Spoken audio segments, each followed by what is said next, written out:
Hello everyone, my name is Rajbir Singh Marwa. I am your UPSC Civil Services mentor.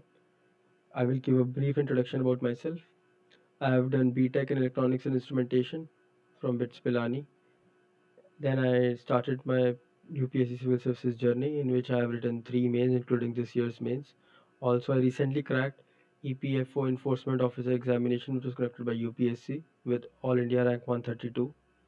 I am here to guide and help my fellow aspirants to easily crack prelims, which is just 6 months away. I have a detailed strategy, and I have later in the later part focused on CSAT course, which I am aiming to launch very soon. So let's begin. Number of days left for prelims is nearly 6 months, 19 days. So taking it as 6 months, it's high time to study hard. And coming to focus on the two papers which we have on the D day, it's GS paper, General Studies 200 marks, plus 2 minus 0.66, and time per question is 1 minute 12 second. It is the paper which will decide the merit for mains, which will be deciding who clears and gets to write the mains. And CSAT paper is a qualifying paper. One needs to score 66 marks. That comes out to 33 questions. तो 200 marks का paper है, plus 2.5 minus 0.833, 1 minute 30 second मिलते हैं. If you come to subject breakup, we have I have written ये अपना जो approach है which has helped me crack all prelims which I have written, even other state prelims which I have written in my life. I have cracked them. So what worked for me in these exams, I'm sharing that with you. So detail we will give a detailed analysis of other things also, but अभी के लिए focus will be on approach for one first attempter जो beginners हैं. तो क्या है इसमें, we get nearly 15 questions from polity. These 15 questions can be cracked by reading Lakshmikant. तो 3 हफ्ते 2 reading, and you need a guidance, you need some mentor to help you decide कि कौन से टॉपिक्स इंपॉर्टेंट हैं. और otherwise you can work hard, you can utilize previous year questions to understand the mind of paper setter. Then having faith in one source is very important, क्योंकि the fear of unknown जो इस prelims में भी है, unpredictability part है, उसको हम over emphasis करके we don't focus on what we are reading. We have to be 100% committed to the source which we pick up, और you have to believe that उसी में से क्वेश्चन आएगा for the time being. For the first 2 readings you have to believe कि उसी में से आएगा. और 2 readings क्यों बोल रहा हूँ, अच्छे से 2 readings कर लेंगे और थर्ड रीडिंग तब फ्रेश होगी और प्रीवियस ईयर क्वेश्चंस करेंगे, टेस्ट सीरीज लगाएंगे, तो things will get repeated. And जो इंपॉर्टेंट टॉपिक्स हैं वो बार बार अखबार में भी आएंगे, न्यूज़पेपर रीडिंग आपको ऑगमेंट करेगी. तो वो 2 रीडिंग बन जाती हैं 5 से 6 reading easily, even in the first attempt. तो वो बन जाती हैं किसी भी हार्ड वर्किंग एस्पिरेंट की. तो आगे चले, पोल स्टार क्या रहेगा इन योर अप्रोच, तो I have discussed. Then economics similar approach, 15 questions nearly कम से कम मिलेंगे, 3 हफ्ते 2 रीडिंग. और सोर्स आप कुछ भी उठा सकते हैं, it can be any standard coaching notes, Mrinal sir's videos, और any other source which you feel कि ये अच्छा सोर्स है. That feeling is good, important, and it should be recommended by toppers. तो बस इतना ही होता है, सोर्स कोई भी चलता है, उसमें इतना दिक्कत नहीं आता. स्टैंडर्ड सोर्स उठाएं, विजन जैसे नाम है, अदर कोचिंग इंस्टीट्यूट का नाम है, you can think of the best ऐसे जो आपके दिमाग में आए, and then just stick to it. Modern history spectrum का है नाम, तो 2 weeks one can read. Standard topics पढ़ने होते हैं, ऐसे पढ़ने बैठेंगे तो 1 मंथ में भी नहीं होगी. But you have to understand कि अच्छा क्या आता है क्या नहीं आता है, किसमें कितना डेप्थ में जाना है. That hawkeye needs to be developed, और अभी तक हो चुकी होगी, आई होप सो, क्योंकि ये 6 मंथ्स फोकस के लिए, पिछले 3 4 6 मंथ्स उसके लिए थे कि you are aware about things, आपको ये वर्ड्स ऐसे ना लगे, आपको पता हो चीज़ों का मोटा मोटा सब कुछ. Now coming to ancient medieval, वही 3 weeks 2 readings N C R Ts कर सकते हैं, किसी अच्छे सोर्स से कर सकते हैं. I covered from I S Baba का integrated learning programme, I L P करके चलता था तब. In geography, it's very conceptual. You can cover from NCERTs, 3 weeks, 2 readings. Static है, conceptual है, बहुत easy part है. इन्वायरमेंट साइंस एंड टेक आजकल काफ़ी वो हो चुके हैं, डायनेमिक और चैलेंजिंग पार्ट, और क्वेश्चंस भी बहुत आ रहे हैं इन सब में से। तो इफ़ वी सी, तो ये दोनों मिला के आपको 25 क्वेश्चन 30 क्वेश्चन दे देंगे आराम से पेपर में, वेरी ह्यूज चंक। और इसके लिए कोई स्टैंडर्ड सोर्स ऐसे एज सच है नहीं है, न्यूज़पेपर इज़ इम्पॉर्टेंट। और ओवरऑल अवेयरनेस चाहिए आपको कि कुछ भी आप कहीं भी ऑब्जर्व कर रहे हैं, जैसे ट्राइक्लोसाइन का क्वेश्चन आ गया था, तो अब आप वॉशरूम में जाके देखेंगे आपके टूथपेस्ट के पीछे लिखा होगा, आपके माउथ वॉश के पीछे लिखा होगा, और कितना कॉमन है। बट ये हार्डेस्ट क्वेश्चन था उस साल के पेपर का, 2021 का हार्डेस्ट क्वेश्चन में से था ये। तो ऐसे आपको ये समझना चाहिए कि you need to be very curious observant, और इन्वायरमेंट साइंस एंड टेक के लिए newspaper is the best source. And current affairs एक इम्पॉर्टेंट पार्ट है, वो आपका न्यूज़पेपर कोई एक करंट अफेयर्स का सोर्स, टेस्ट सीरीज, वो सब कवर कर लेती है, इतना कोई टेंशन वाली बात नहीं होती। और न्यूज़पेपर इम्पॉर्टेंट है रीडिंग करना, ना रीड करके भी you can crack, people who have not read even crack it. There are examples. But I will suggest one should read because it's the best source. The Hindu is a good source. I read Hindu, and if we see it, it is, I feel, designed to help civil services aspirants. तो उन्होंने भी अपना देखा हुआ है कि my our market is civil services के aspirants वो पढ़ते हैं, they are also making it, and you can search questions previous year के, and you'll find कि newspaper में articles और उनसे सीधा सीधा questions आते हैं। पर ओवर एम्फेसिस नहीं करना, static will help you crack. मैं फिर बोल रहा हूँ कि करंट करंट भी नहीं है, बिल्कुल कंटेम्प्रेरी आजकल चलता है। पिछले 3 4 साल से जो थीम्स हैं, जो इश्यूज हैं, वो डेवलप होते होते उनकी आज भी कुछ ना कुछ आउटकम्स आती रहती हैं। जैसे ट्यूटिकोर और थूतीकोड़ी में एनवायरमेंटल डिजास्टर एंड शूटिंग हो गई थी, तो it was in news again, commission की रिपोर्ट आई, inspection and such things keep on happening. तो वो आप समझो कि जो थीम है वो पकड़ना है ज़रूरी। करंट अफेयर्स को आप रटने पे मत आए, आप उसको एंजॉय करके कवर करें, that will help you in all stages of the exam. और एक हार्ड वर्किंग एस्पिरेंट और प्रैग्मेटिक एस्पिरेंट का डिफरेंस यहाँ पे मैंने शो किया है। एक हार्ड वर्किंग बंदा रीडिंग करता रहता है, टेस्टिंग नोट मेकिंग रिवाइजिंग उसका लैक कर जाता है, और अगली अटेम्प्ट्स में वो ट्राई करता है कि मैं कुछ करूं। और कुछ प्रैग्मेटिक है जो फर्स्ट अटेम्प्ट में क्रैक करते जाते हैं प्रीलिम्स को, फर्स्ट अटेम्प्ट में मेंस को। तो what they do is they do the right things at right time. तो वो क्या रहते हैं, वो टेस्टिंग नोट मेकिंग रिवाइजिंग को बहुत बैलेंस करके चलते हैं।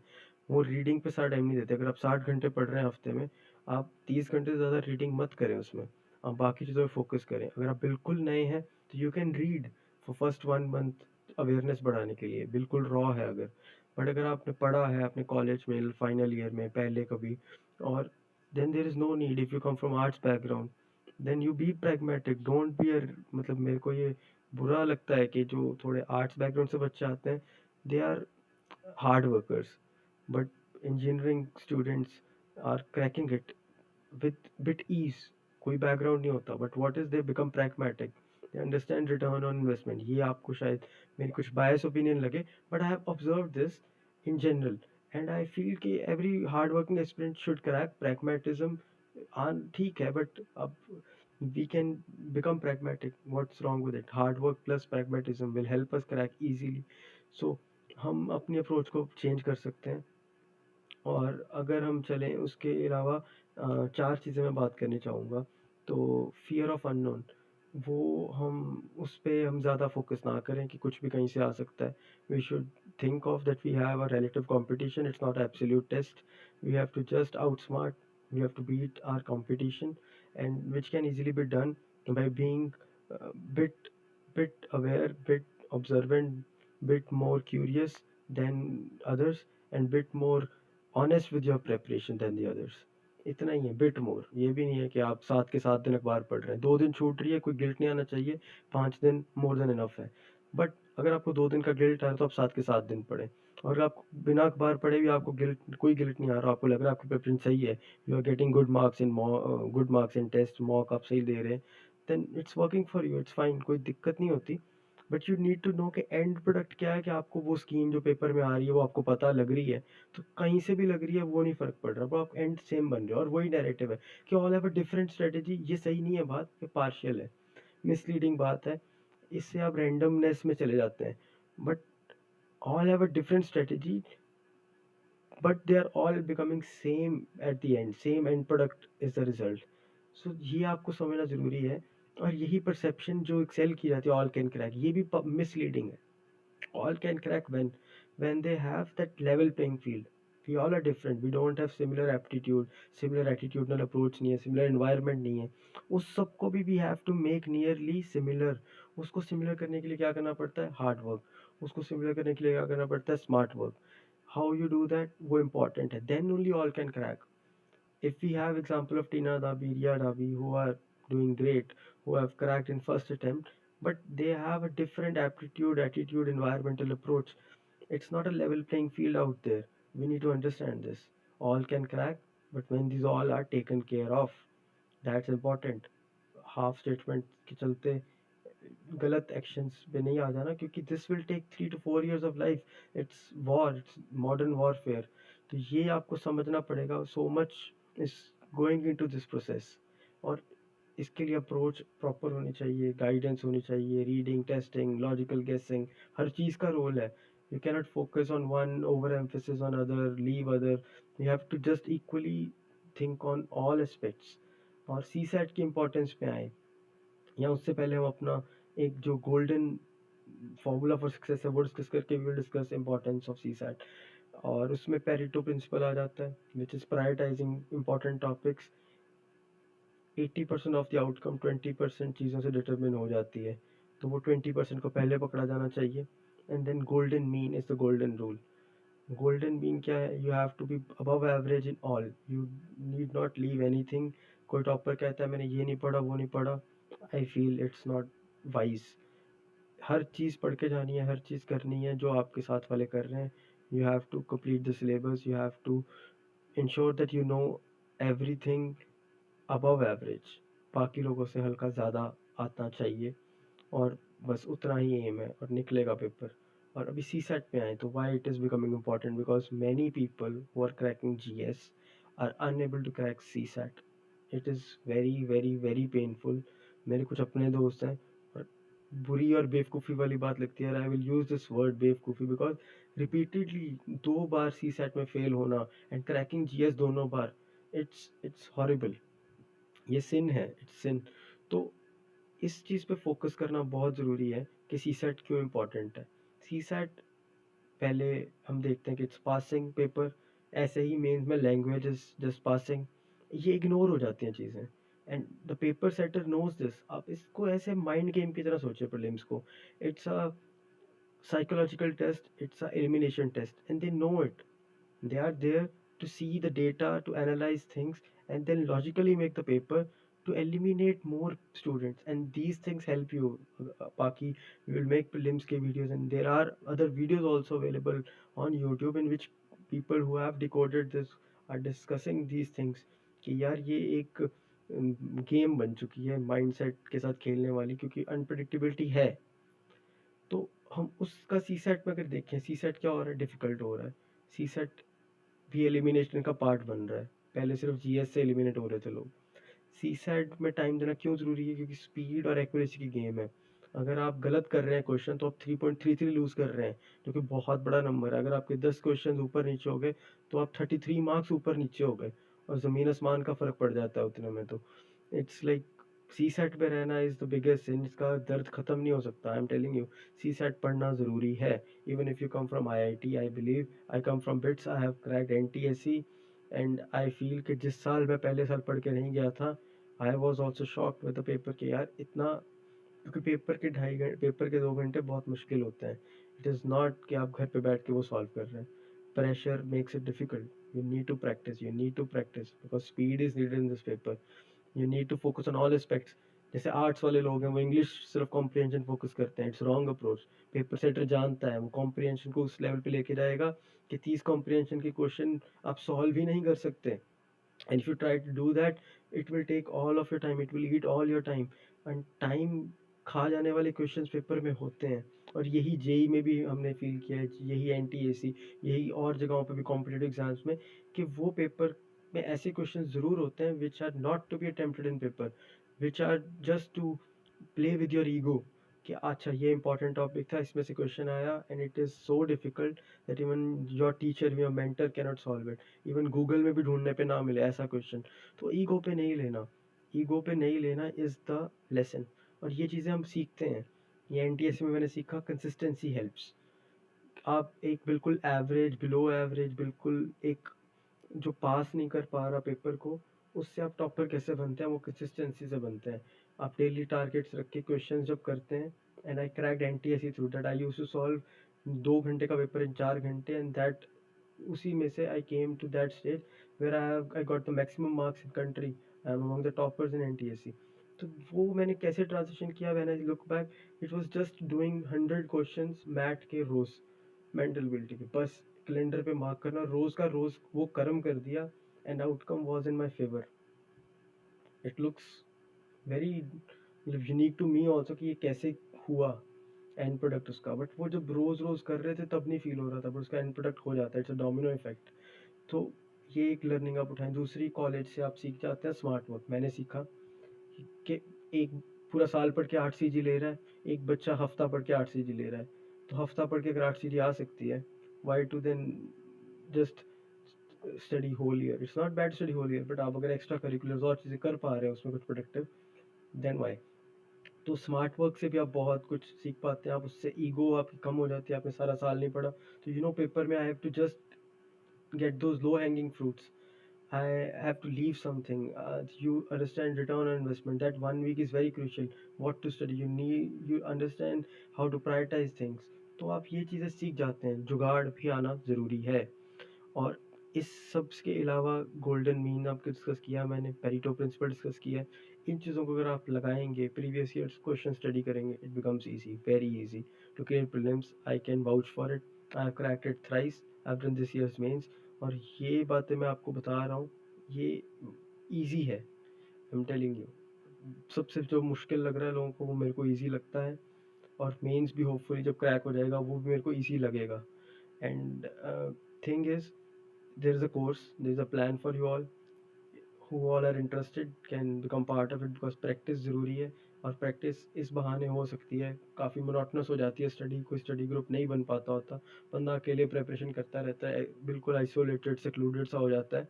और ये बड़ा इजी हो जाएगा। मतलब CSAT will be cake walk for all of you, I am telling you. क्योंकि आपको वो पता लग जाएगा कि अच्छा यार, रीजनिंग में से इजी क्वेश्चन कैसे ढूंढने हैं, क्वांट में से कैसे ढूंढने हैं, कॉम्प्लेक्स कैसे ढूंढने हैं। और वो सारे क्वेश्चन करके आओगे तो 50 क्वेश्चन वही बन जाएंगे पेपर में 80 में से, और हो गया। 50 क्वेश्चन का मतलब बहुत ज़्यादा नंबर होता है। आपको सिर्फ 33 क्वेश्चन चाहिए। और 40-45 डेज में I will do this, I will wind this up. और ये course we will complete it before Jan. हम नवंबर मिड के पास रख सकते हैं कभी भी, टिल दिसंबर एंड। और आपका with this you will be totally free. You can just then focus on GS. और उसके लिए we will also come with some 1000 important topics course. It can be called a crash course, it can be called whatever you want, but उसमें static 80%, current रहेगा 20। and apart from this, third thing will be logical guessing का course, how to. 10-10 lecture बनाएंगे बस, और वो live होगा mostly, बिल्कुल कि आपके सामने मैंने कैसे प्रीलिम्स के 4 पेपर, अपने पंजाब का प्रीलिम्स कैसे क्रैक किया, और ईपीएफओ कैसे क्रैक किया। और पेपर मेरे को नहीं आता, I have cracked CAPF also. तो ये सब जो पेपर्स हैं इनमें how I have done it, I will share live with you, paper के माहौल में कैसे क्या किया जाता है।